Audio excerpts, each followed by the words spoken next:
रामचंद्र भगवान की जय, सूर्य भगवान की जय। आज सूर्य मुनि कहते हैं परीक्षित, जिसने राजा उग्रसेन को भोज कारागार में बंदी बना करके रख दिया, अपने आप राजगद्दी पर बैठ गया, जिसने वसुदेव देवकी के विवाह में इतना बड़ा षड्यंत्र किया, व्योमवाणी आकाशवाणी को सुनकर के जो मृत्यु के भय से भयभीत होकर के और ब्रह्म से द्वेष करता है भगवान से। क्यों? क्योंकि कंस पिछले जन्म का जो है कालनेमी रूप का राक्षस है। ये जानता है कि पिछले जन्म में जब मैं कालनेमी नाम का असुर था तो मेरा वध किया इस नारायण ने, इसलिए भगवान विष्णु से क्या करता है? द्वेष करता है, शत्रु भाव रखता है। किंतु भगवान कहते हैं कि जो प्रेम से मुझको बचता है मैं उसको बहुत धीरे से मिलता हूँ, देर में, और शत्रु भाव से जो बचता है उसको जल्दी मिलता हूँ। ये भगवान की विशेषता है। लीला करते हुए और इस धरा का, इस पृथ्वी का भार हरण करने के लिए आज माँ देवकी के अंक में जब आए, उस अंधकार में कारागार के भीतर जहां वसुदेव देवकी जी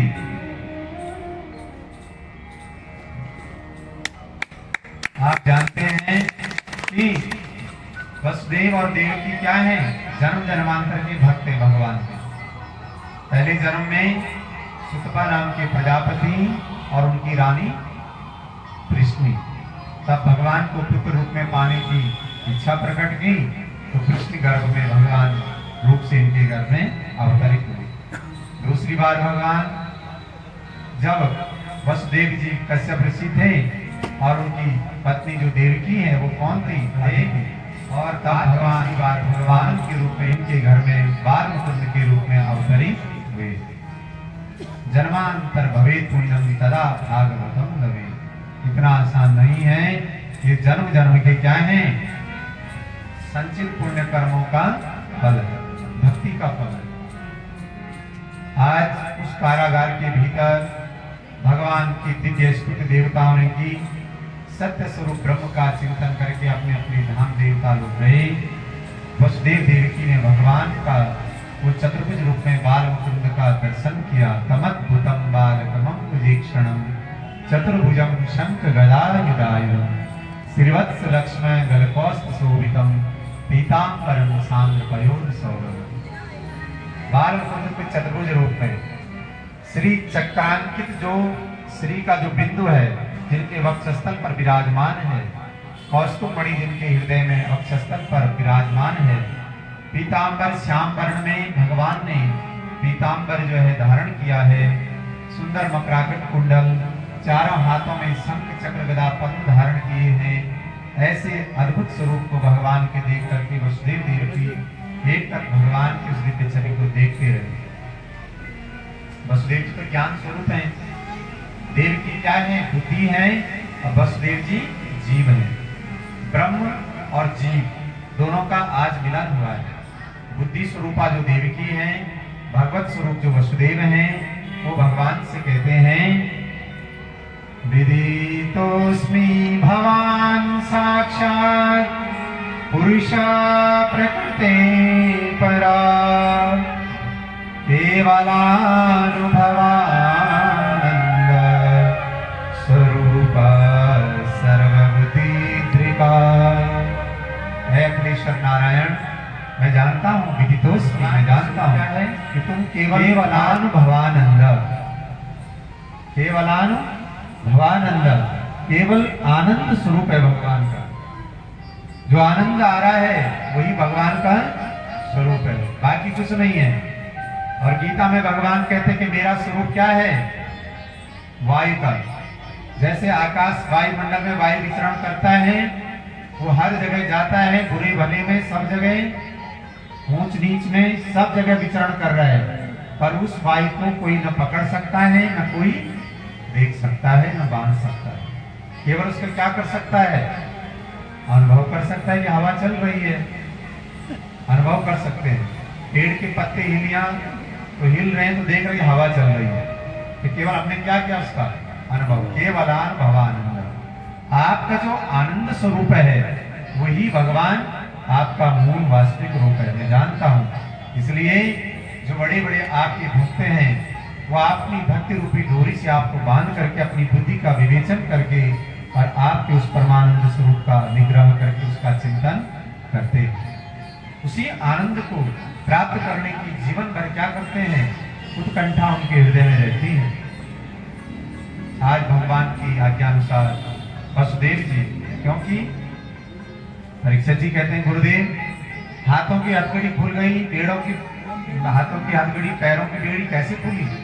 बोला जिसके हृदय में संसार के जन्म मरण के बंधन काटने वाला जहां आ जाए,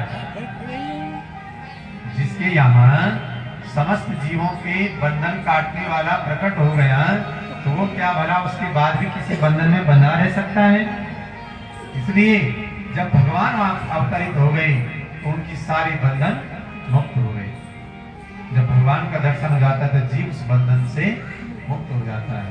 इसलिए आज वसुदेव जी ले गए भगवान को सूप में रख करके और आज गोकुल में पहुंचे हैं।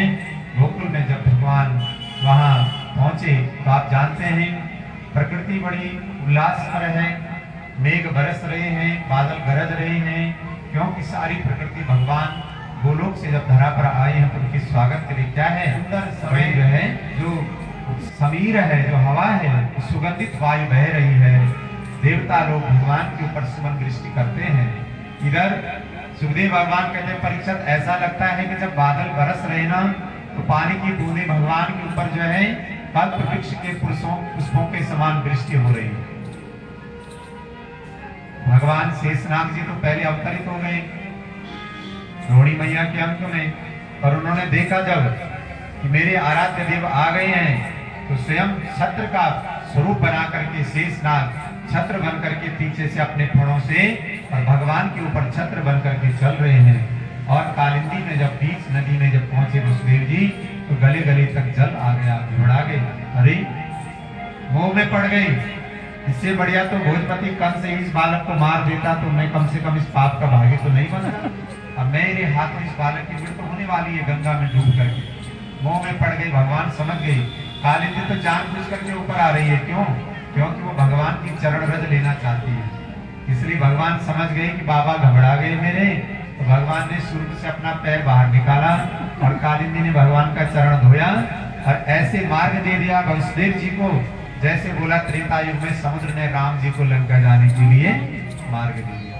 आज वसुदेव जी पहुंचे, वहां योग माया का स्वरूप जो देव की यशोदा रानी के अंक में जो विराजमान है उस महाशक्ति को लेकर आए। ये प्रसंग हमने कल श्रवण कर दिया था, थोड़ा स्मृति याद कराना जरूरी है, तभी तो याद आएगी कथा कहाँ छूटी थी। तो वापस आए, कंस ने उस कन्या की जब उस किलकारी को सुना, उस आवाज को, रुदन को, आया। देवकी ने बहुत अनुनय विनय की, बहुत निवेदन किया, मगर वो कहाँ मानने वाला था।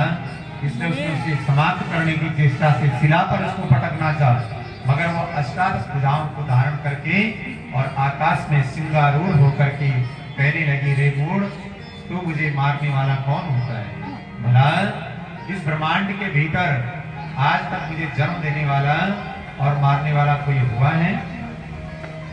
सृष्टि का आधार तो मैं ही हूँ, स्वयं ब्रह्मा विष्णु महेश का उत्पन्न करता, उनकी अधिष्ठात्री भी मैं ही हूँ। जो महाशक्ति योग माया मेरा स्वरूप है। इसलिए उन्हें मन में बेकार जो है लड्डू खाए मुझे मारने के, अब तू अपनी रक्षा कर सकता है तो कर, तेरा काल मुझसे पहले धरती पर अवतरित हो चुका है। बस महाशक्ति अलक्षित हुई, विंध्यवासिनी विंध्याचल पर जो है विराजमान हुई और आज भी महाशक्ति का उस रूप में वहां पर पूजन वंदन होता है। बोल विंध्यवासिनी मैया की जय। गुरुदेव भगवान कह रहे हैं, नंद बाबा ने इधर जब जात कर्म से पहले, जिसको नाल छेदन कहते हैं, जात कर्म से पहले ब्राह्मणों के द्वारा देवताओं का, पितरों का क्या किया? अर्चन बंधन किया। सुखदेव भगवान कहते हैं, नंदस्तात्मज उत्पन्ने जाताराधो महामना आहूयं विप्रान् वेदज्ञान स्नातः सुशीलं कृताः। नंद बाबा ने स्नान किया। स्नान करने के बाद ब्राह्मणों के द्वारा पितरों का और देवताओं का अर्चन बंदन किया। उसके बाद फिर ब्राह्मणों को 7 पर्वत जो है रत्न स्वर्ण के और 2 लाख गायें जो है दान में उपहार भेंट की। नंद बाबा कोई साधारण गोप नहीं है, क्योंकि जहाँ आज वैकुंठाधिपति पधारे हैं, साक्षात लक्ष्मी जी भी वहां उनकी सेवा के लिए आ गए। नंद बाबा जो हैं आज पूरे नंद ग्राम में ये सूचना जब फैली, ब्राह्मणों को विदाई दी, जात कर्म कराया और पूरे नंद ग्राम में आज सारे जो है जितने गोकुलवासी हैं सब गोप गोपियां ये सुनकर के कि चौथी अवस्था में बाबा को लाला भयो है नैया को, तो सब बधाई देने के लिए आज नंद भवन में आ रहे हैं अपने अपने घरों से। सुखदेव भगवान इस दिव्य छवि का वर्णन करते कहते हैं, गोप्या सुमृष्टिमणि कुंडल निष्कण्ठा चित्रांबरा सिखपता कथिसिका चितमाल्यवर्षा नंदालयं समलया व्रजति विरेजो व्यालोल कुंडलधर पयोधर हारि शोभा व्यालोल कुंडल। समस्त ब्रजांगनाएं जितनी नंदग्राम की गोपियां हैं, स्त्रियां हैं, पुरुष हैं, सब गोप गोपी क्या कर रहे हैं, सुंदर सुंदर वस्त्र पहन करके सज धज करके और आज नंद भवन की तरफ दौड़े चले जा रहे हैं। गोप गोपियां सुंदर मणिमुकुटों से अलंकृत, कानों में मकराकृत कुंडल धारण करके गोपियां अपनी बेड़ी में, बेड़ी माने अपनी चुटिया पर अपने बालों में गजरा लगा करके सुंदर और दौड़ी दौड़ी जा रही, उनके बालों के गजरे रास्ते पर गिरते हुए फूल। ऐसा लगता है कि भगवान के स्वागत में पूरे जो हैं देवता लोग धरती पर आज बड़े उत्साहित हैं, सब आनंद की अनुभूति प्राप्त करते हैं। आज सब नंद भवन की तरफ जा रहे हैं, हाथों में दही और हरिद्रा मिला करके ले जा करके एक दूसरे पर लगाते हैं, क्योंकि ये मंगल सूचक है। सब आपस में आनंद की अनुभूति प्राप्त करते हुए नंद भवन में पहुंचे और नंद यशोदा रानी को आंगन में बिठा करके सब गोल घेरा बना करके आज सब बधाई गाते हैं और सबको जो है आनंद की अनुभूति प्राप्त होती है। बाल मुकुंद के उस दिव्य छवि को देख करके सब जिस ब्रह्म के दर्शन के लिए ऋषि मुनि जन्म जन्मांतर तक कई हजार वर्षों तक कंदराओं में तपस्या में रत रहते हैं, ध्यान में रत रहते हैं, समाधि में रत रहते हैं, किंतु फिर भी भगवान की इस दिव्य छवि का दर्शन वो नहीं कर पाते। आज उनके भाग्य की क्या भूरी भूरी प्रशंसा। तो आइए हम भी 2 क्षण नंद भवन में पहुंचे, फिर आगे प्रवेश करेंगे। बड़े प्रेम और भाव से हर घर में नंदग्राम में बधाई बज रही है, गोप गोपियां नाच रही हैं और घर घर जो है एक दूसरे को बधाई देते हैं। बोल नंद के लाला की घर घर बाजत है बधैया गोकुल नगरी, घर घर बाजत है बधैया गोकुल नगरी, घर घर बाजत है बधैया गोकुल नगरी, घर घर बाजत है बधैया गोकुल नगरी। हाँ गोकुल नगरी रामानंद नगरी, गोकुल नगरी रामानंद नगरी, हाँ गोकुल नगरी रामानंद नगरी, गोकुल नगरी रामानंद नगरी। घर घर बाजत है बधैया गोकुल नगरी, घर घर बाजत है बधैया गोकुल नगरी। बोल नंद के लाला की जय।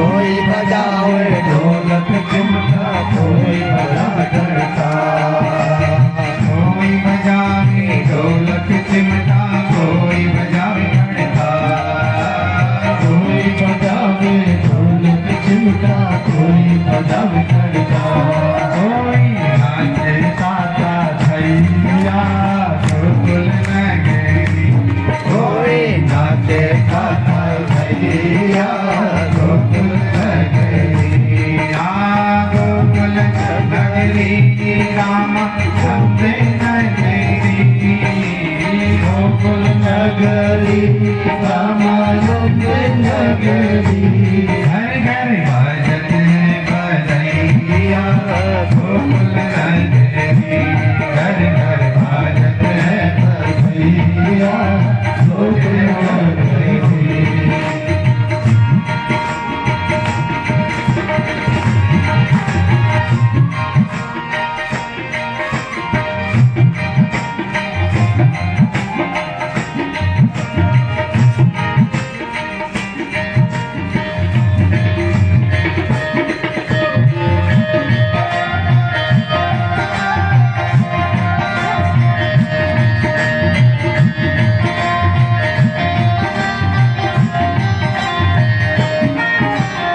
अंधेरी तिथि अष्टमी कृष्ण यो अवतार अंधेरी तिथि अष्टमी कृष्ण यो अवतार अंधेरी तिथि अष्टमी ब्रह्म लियो अवतार अंधेरी तिथि अष्टमी यो अवतार जननी जग के कष्ट हरैया गोकुल नगरी जननी जग के कष्ट हरैया गोकुल नगरी घर घर भजत है बजैया गोकुल नगरी घर घर भारत है भैया गोकुल नगरी गोकुल नगरी श्यामानंद नगरी गोकुल नगरी श्यामानंद नगरी गोकुल नगरी नगरी श्यामानंद नगरी घर घर भजत है बजैया गोकुल नगरी घर घर भजत है बजैया गोकुल नगरी घर घर भजत है बजैया गोकुल नगरी घर घर भगत है भैया गोकुल नगरी बोल नंद के लाला की ब्रह्मानंद भगवान की जय आज भगवान के इस प्राकट्य उत्सव